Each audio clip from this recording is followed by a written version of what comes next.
পরীক্ষার কতদিন বাকি? 1 বছর অনেক সময়। তোমাদের হাতে এখন অনেক সময়, নিজেকে প্রমাণ করার মতো যথেষ্ট সময় সুযোগ আছে।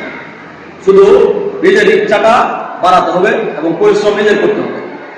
মানে তোমার চেষ্টাটা এরকম হবে যে তোমার পরিশ্রম দেখে, তোমার চেষ্টা দেখে তোমার মা বাবা যেদিন বলবে যে এত পরিশ্রম করতে শরীরটা খারাপ হয়ে যাবে, আজকে ঘুমিয়ে পড়, কালকে সকালে আবার উঠে পড়বে, এমন তোমার টানা পরিশ্রম দেখে, তোমার স্টাডি দেখে, যাতে তোমার মা বাবা তোমার জন্য নতুন নতুন খাবার রেডি করে দেয় এবং তোমাকে নিয়ে চিন্তিত থাকে যে মেয়ের শরীর খারাপ হয়ে যাবে, তার মাথা রাখার হবে। এমন ভাবে যদি পড়াশোনা করো তাহলে তুমি মেডিকেলে চান্স পাবা, বুয়েটে চান্স পাবা, যে কোনো বিশ্ববিদ্যালয়ে চান্স পাবা।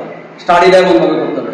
আর অবশ্যই ফেসবুক, মোবাইল থেকে দূরে থাকতে হবে, সোশ্যাল মিডিয়ার এই জগৎ থেকে দূরে থাকবে। যতটুকু প্রয়োজন মার কাছ থেকে বলে মোবাইল নিয়ে ব্যবহার করতে হবে, সাথে সাথে দিয়ে দিতে হবে। রাত্রে মোবাইলের কাছে যাওয়া যাবে না, তাহলে একমাত্র ভালো রেজাল্ট করা সম্ভব।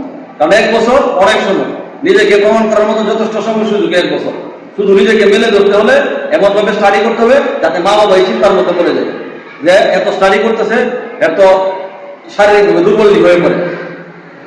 এইভাবে স্টাডি করতে হবে, তাহলে একমাত্র ভালো রেজাল্ট